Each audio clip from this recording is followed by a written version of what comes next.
No centro da mensagem de Nossa Senhora de Fátima está o apelo à conversão. Mas conversão significa, em outras palavras, um caminho de santidade e de felicidade. É o que cada um de nós queremos para a nossa vida. Mas qual é o fim último da nossa vida? Estamos caminhando em direção a Ele? Por isso, nessa conversa, gostaria de apresentar a vocês um amigo da nossa comunidade, o Gabriel, e falarmos um pouco desse tema que é para todos nós que vivemos a vida religiosa, para os leigos. Todos nós precisamos trilhar esse caminho de santidade, nos convertendo dia após dia rumo àquilo que Deus quer de nós. Muito bem-vindo, Gabriel. Obrigado, irmão Álvaro.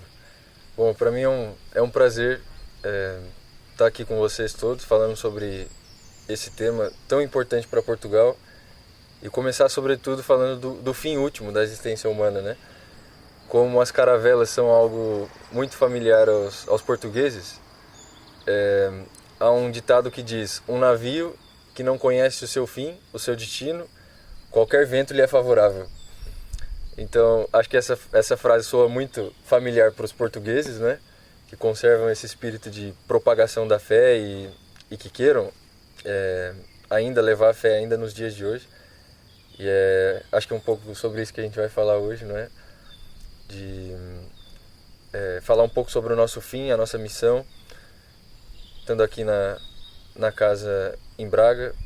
E agradeço muito, é um prazer estar com vocês todos. E vamos lá. Vamos lá. Mas antes de chegar no fim, vamos voltar um pouquinho para o início. Vamos para o início. Quem é o Gabriel? Como o Gabriel veio parar aqui em Portugal? Bom, eu sou o Gabriel, tenho 24 anos, sou ex-jogador profissional de futebol e sou brasileiro, como podem perceber pelo sotaque, naturalizado português. E vim para Portugal mais ou menos há 5, 6 anos atrás, por motivos primariamente de trabalho. Então vim contratado por um time de futebol, e isso há uns 5, 6 anos atrás, e trabalhei aqui, depois fui para outros países, e agora, aposentado do futebol, voltei a Portugal para trabalhar na vinha do Senhor.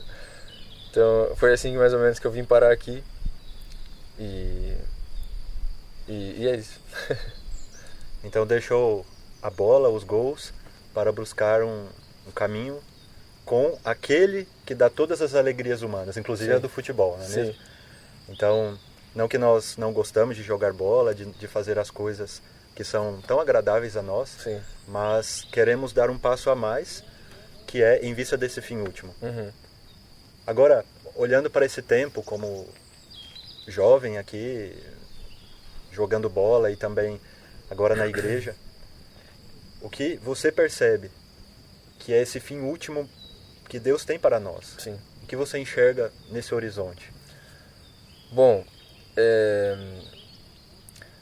quando as pessoas veem assim, o Gabriel tá lá na igreja, não sei o que, faz apostolado. Quando eu falo que eu fui jogador de futebol, as pessoas falam: nossa, mas como assim, né? Então quem me conhece hoje praticamente não me reconhece de quem eu era antes. E como a gente está aqui com um tema em específico, eu vou contar em linhas gerais o que foi um pouquinho da minha trajetória. Então eu sou de uma família católica, pró-vida e etc. Mas num dado momento os meus pais se afastaram um pouco da igreja e eu jogo futebol desde que eu me conheço por gente. A minha mãe fala que como eu chutava tanto a barriga dela, ela desconfiava que eu ia seguir os passos do meu pai, que tentou ser jogador profissional, que eu chutava tanto a barriga dela que falou: esse aqui só vai poder jogar bola porque não para de chutar. E bom, nasci, a minha mãe conta que o primeiro presente que eu pedi quando era criança era uma bola e etc. Tive muito incentivo em casa, então comecei a jogar muito cedo, e já ali com os meus 10 anos mais ou menos, foi a época que a minha família estava um pouquinho distraída com as coisas de Deus, mas foi a época também que eu comecei a sair para jogar longe de casa e viajar com uns 10, 11 anos. Então sou natural de São José dos Campos, São Paulo, mas ia assim para São Paulo já com uma frequência grande, dos 10 aos 13 anos. Joguei na Portuguesa de Desportos, joguei no próprio São Paulo, no Corinthians, e nesse período de tempo ia para São Paulo diversas vezes, e já muito cedo, né, muito novo. E isso fez com que eu me afastasse um pouquinho assim dos sacramentos, da vida católica e etc. E com 15 para 16 anos, eu voltei para São José para jogar no São José. Que eu tive uma lesão, voltei para minha cidade para jogar. E com 16 anos eu fui campeão estadual pelo São José, jogando uma categoria acima. E com 17 anos, depois de uma temporada muito boa, eu subi para o profissional. Temos aqui um irmão de Guaratinguetá, eu estava comentando com ele. Subi para o profissional lá no São José. E foi nesse tempo, enquanto tinha voltado para São José, foi que eu voltei a São José também, nesse sentido, porque quando eu voltei para casa, eu literalmente voltei para casa, porque eu comecei a frequentar grupos de oração e participar mais das paróquias, dos movimentos, etc. E o senhor perguntou sobre o princípio, né, como é que foi isso. E eu lembro que nesse período, o meu grande motor, aquele que foi o clique mesmo assim da minha conversão, foi aquele versículo que está em Mateus 6:33, que era buscar primeiro o reino de Deus e a sua justiça, e que as demais coisas seriam acrescentadas, né? Eu lembro que com todo aquele desejo assim de um jovem que era jogador de futebol e agora desejoso de Deus e etc. Eu falei para Nosso Senhor, então vamos ver se é assim que funciona mesmo. Vou buscar só o Senhor, o resto depois eu vejo. Então foi assim. Eu não saía da igreja, ia tudo no grupo de oração, comecei a fazer pregações também. Resultado disso, aí me profissionalizei no São José. E já com movimentos, organizava grupo de oração entre os jogadores. Olha só. Tive muitas experiências muito positivas nesse sentido. E depois, no meu primeiro ano como profissional, já conheci vários movimentos dentro da igreja, conheci o movimento Pro Vida, que é o que eu também trabalho hoje. Então, já tinha uma vida apostólica assim, já um pouco consolidada. Só que aí eu fiz os meus... do 17 para 18 anos, e depois disso veio a pandemia. E como eu já estava muito imerso nas coisas de Deus, na igreja, eu comecei a me perguntar sobre a minha vocação. Falei, Senhor, olha, agora o futebol parou, eu sou atleta profissional, mas o meu trabalho parou no mundo inteiro. Quem se lembra aí dessa época, foi assim, os estádios vazios, não tinha mais nada, muitos jogos foram cancelados. E eu já queria me entregar totalmente a Deus, só que nessa época eu tinha uma namorada. Só que aí eu comecei a me questionar, falei, não, eu quero dar tudo para Deus. Então já trabalhava assim com os colégios católicos, movimento Pro Vida, grupos de oração e tudo. Eu falei, olha, por mim, eu vou esperar a aprovação do alto, mas por mim eu vou aposentar aqui mesmo e sigo trabalhando com as coisas da fé. Nisso, é por isso que eu falei que eu voltei a São José, porque eu estava estudando a história do Brasil, a história de Portugal, que é onde a gente está, que no fundo são a mesma história. Então eu ganhei de presente o livro da consagração a São José, e eu estava próximo no dia de Nossa Senhora de Fátima, isso no meio da pandemia. Aí eu falei, eu estou estudando a história do Brasil e de Portugal, estou perto do dia de Nossa Senhora de Fátima e ganhei o livro da consagração a São José, ora, eu vou me consagrar a São José no dia de Nossa Senhora de Fátima. Foi decisão razoável, né? O resultado disso, dias depois dessa consagração, eu recebi a proposta para jogar futebol em Portugal. Então, e eu nunca tinha saído do Brasil para vir para a Europa, só tinha ido para os Estados Unidos uma vez com o Corinthians, mas nada assim, para a Europa era um sonho assim distante. e recebi essa proposta para jogar aqui em Portugal, em Viseu, que era onde o São Teotônio foi cônego, né? Então, e fui para lá, ficou tudo muito claro, assim, foi a necessidade de vir para cá e com um grande desejo, assim, de aquilo que Portugal trouxe ao Brasil, que era a fé, não é? Quem leu a carta do Pero Vaz de Caminha, que era o escrivão do rei da época, sabe as verdadeiras razões que os portugueses foram ao Brasil, foram fazer, não é? Foram realizar o fim para qual eles foram buscar, né? Levar. E eu via que Portugal e a Europa estavam numa situação muito complicada, ainda está, e vim com um grande desejo de trazer aquilo que os portugueses foram levar, eu queria trazer de volta. E chegando aqui, eu conheci as pessoas que tinham esse mesmo desejo. Então, as pessoas que queriam trazer do Brasil a fé que já estava perdida em Portugal. E foi assim, nos primeiros dias em Portugal eu conheci essas pessoas, os santos anjos se encarregaram de fazer tudo. E conheci essas pessoas e logo a gente começou um apostolado. Então, aquele apostolado que a gente já fazia no Brasil, graças a Deus a gente conseguiu começar aqui em Portugal, que é o que eu me dedico hoje. Bom, mas aí a minha história com o futebol ainda não acabou aí. Então, eu estava aqui já me dedicando ao apostolado. Foi só o primeiro tempo. Foi o primeiro tempo, exatamente. E estava me dedicando já ao apostolado e jogando futebol aqui em Portugal. Mas ao mesmo tempo estava lendo a vida de Santa Teresa de Ávila, que quem conhece, ela é a grande doutora da oração, né? E quem não conhece, invito a conhecê-la. Vou puxar agora o carvão para minha sardinha, né? Como dizem os portugueses. E eu estava lendo a Santa Teresa e acabou a temporada aqui em Portugal e eu falei, e agora, né? Vou ficar aqui no apostolado, continuo no futebol. E de novo aconteceu o meu desesperado, que era, eu recebi uma proposta para jogar em Ávila, na cidade de Santa Teresa de Ávila.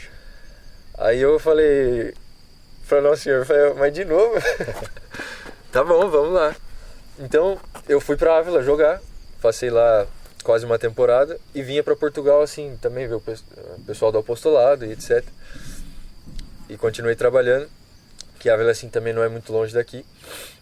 Então fui lá jogar em Ávila e a gente começou formalmente esse apostolado que hoje é o Mater Dolorosa, que é o apostolado para evangelização e educação católica aqui em Portugal.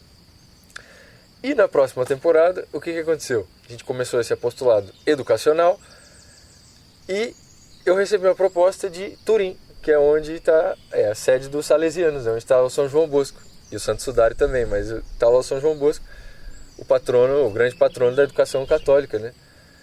Aí eu falei, nossa, então vamos lá de novo. Esse sempre foi o critério de decisão da minha parte profissional, porque eu via que de fato as coisas vinham por acréscimo. Estava tentando me dedicar ao eixo daquilo que é a vida cristã, que é a espiritualidade, e as coisas vinham por acréscimo desse jeito. Aí as pessoas perguntavam, mas como é que isso acontece? Eu falei, eu não sei, é só ouvir Nosso Senhor e se preocupar com o único necessário, o resto vai vindo. Aí pronto, eu fui lá para a Itália jogar também e depois voltei para Portugal e falei assim, olha, agora eu vou me retirar um tempo, depois da temporada lá na Itália, agora eu vou me retirar um tempo para rezar e tal, futebol, acho que já tá bom, mas assim, não era aquela coisa certa, né? Estava disponível o que Deus quisesse e fiquei quase um ano assim, retirado dos gramados, na sede lá do nosso apostolado, me dedicando à oração, à evangelização aqui em Portugal.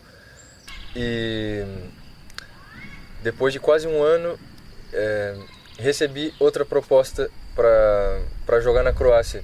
E quando fui ver a localização do time que me ofereceu a oportunidade, era a menos de uma hora de Medjugorje, das aparições, das mais recentes aparições da Virgem Maria. E não só por essas razões, mas eu descobri que a minha mãe biológica nasceu no dia do início das aparições de Medjugorje, que é dia 25 de junho, que o meu irmão, um dos meus irmãos, nasceu no dia de São Jerônimo, que era justamente da zona da Dalmácia, que é a mesma zona. E também, estamos aqui na casa do Santos Anjos, na obra dos Santos Anjos, um sacerdote da obra, quando me fui confessar com ele, conversar um pouquinho com ele, com pouquíssimas palavras, ele me falou: meu filho, não deixa ainda de jogar futebol, a Virgem Maria ainda tem alguma coisa para você aí. E de fato fui lá para a Croácia, depois de um tempo parado, voltei a jogar, já tava até eu não fiquei gordo, mas tava meio fora de forma. No início foi até meio difícil, no primeiro mês assim, para voltar à forma física. E o melhor de tudo para mim, no primeiro jogo da temporada, eu machuquei a mão e tive uma cirurgia, tenho aqui a cicatriz da cirurgia da mão.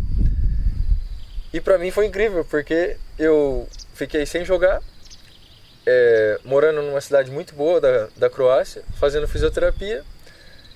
Isso quer dizer o quê? Que nos finais de semana eu tinha livre. O que eu fazia? Ia pra Medjugorje rezar. Então eu fiquei só em tratamento na Croácia, tratamento corporal e espiritual. Corporal no clube e espiritual com Nossa Senhora. Então eu ia praticamente todos os fins de semana lá rezar. Enfim, e voltei. Aí depois tive uma passagem rápida pela Eslovênia, que era que foi onde eu me aposentei oficialmente dos Relvados, minha última equipa, e que foi onde eu conheci os membros da empresa, da organização Provida, que eu faço parte hoje, que se chama Pro-Life Europe. E eu os conheci justamente no mosteiro cisterciense, quando eu jogava lá na Eslovênia. É bonito perceber, Gabriel, quando nós orientamos toda a nossa vida para esse fim último, para o plano de Deus para nós, também os fins intermediários. Sim. Então, naquilo que contava, o futebol, a vida profissional, familiar, tudo isso vai entrando num eixo e vai tendo uma harmonia na vida. Sim. As coisas vão se encaixando, a providência de Deus vai agindo. Sim.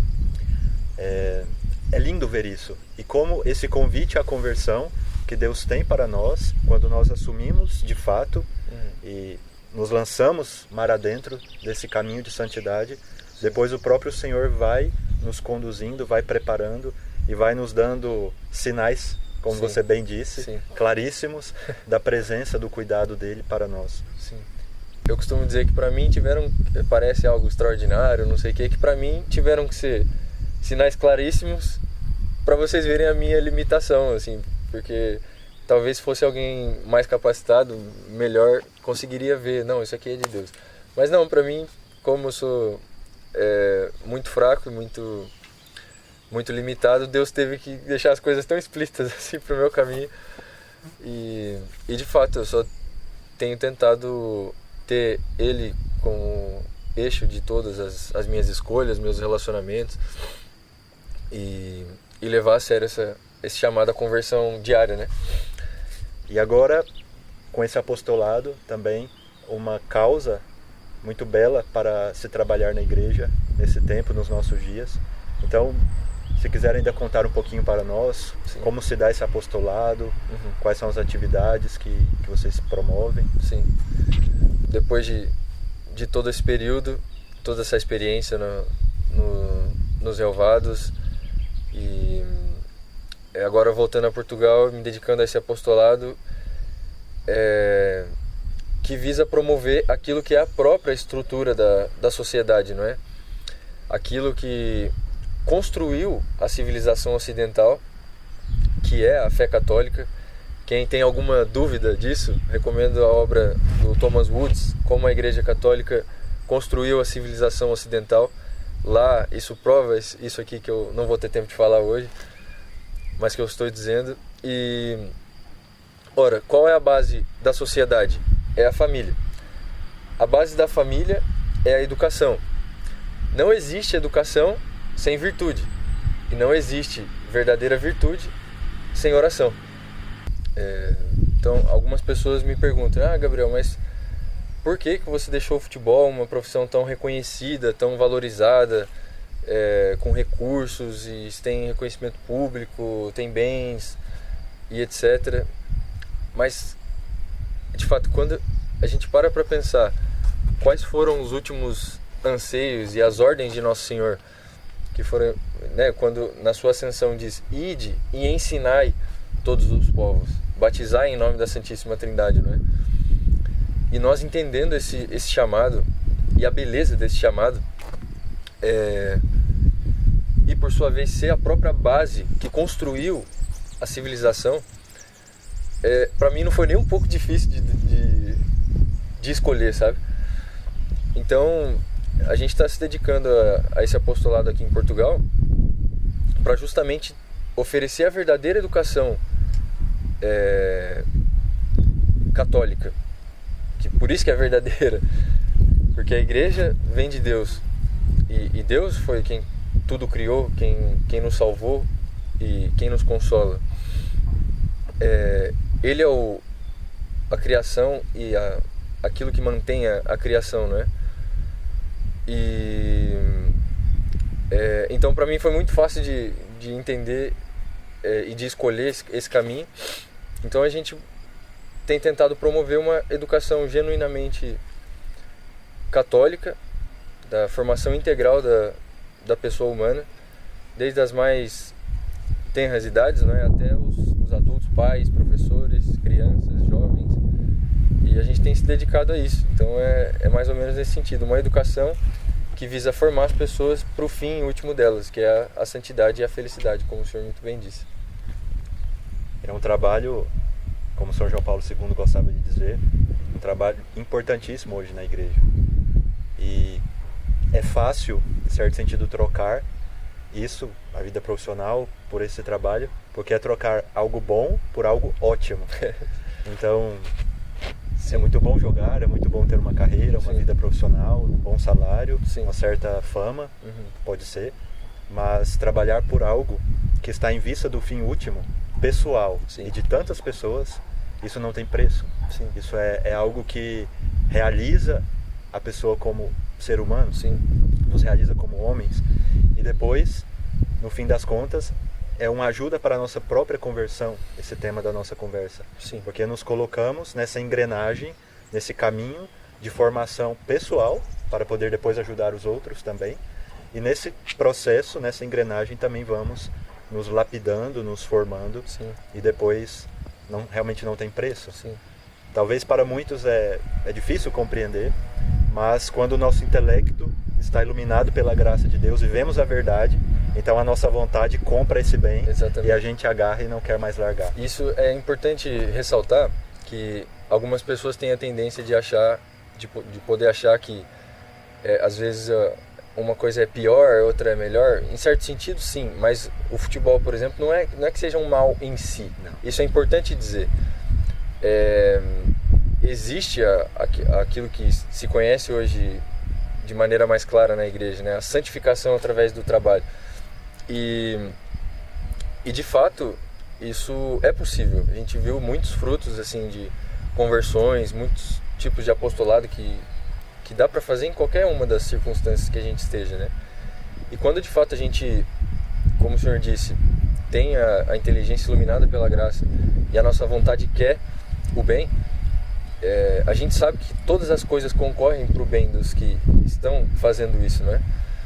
E ainda que seja de maneira contingente, não é transitória, não necessária, e circunstancial, num emprego, na situação familiar ou numa dificuldade financeira, isso não é um mal em si. Mas se nós estamos tentando amar a Deus porque o conhecemos,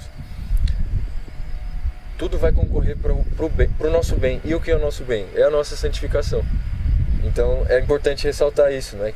Que as coisas assim, transitórias sejam um mal em si, mas que existe a melhor parte. E é essa que não nos será tirada, e é essa que a gente está tentando não só nos dedicar, mas levar isso para desde das crianças mais pequenas até a plena formação em Cristo, né? e que Deus continue nos permitindo continuar nesse tipo de apostolado tão necessário. Amém. Desde já agradeço também pela coragem, pelo sim a Deus. Como bem disse, não é um mal em si jogar ou ter uma profissão, mas quando nós empenhamos também a nossa vida para uma causa que realmente está acima disso, sim, tudo tem um sentido novo. Sim. Então Deus lhe pague também todos os membros do apostolado pelo serviço que prestam à igreja, a tantas famílias, e que o Espírito Santo frutifique com a ajuda dos santos anjos todo o trabalho de vocês. A vontade é de conversar mais, mas queremos deixar ainda um convite para aqueles que nos acompanham a se colocar nesse caminho de conversão. Como falamos um pouco aqui, entrar nessa trilha da conversão é entrar num caminho de felicidade, um caminho que todos nós queremos, que buscamos com todas as forças do nosso coração, muitas vezes sem saber o que. Então, que o seu santo anjo da guarda te ajude a descobrir os sinais, como o Gabriel falou, na vida dele, mas certamente na sua vida existem muitos sinais também da ação de Deus, da ação providencial de Deus, para que você possa crescer nesse caminho, nessa busca pelo fim último, essa união com Deus, para que toda a criação, todos os homens e todos os anjos estejam unidos a Ele. Assim seja. E uma última frase, tão cara aos nossos amigos portugueses, nossos irmãos portugueses: tudo vale a pena. Aí eu deixo para vocês completarem: se a alma não é pequena.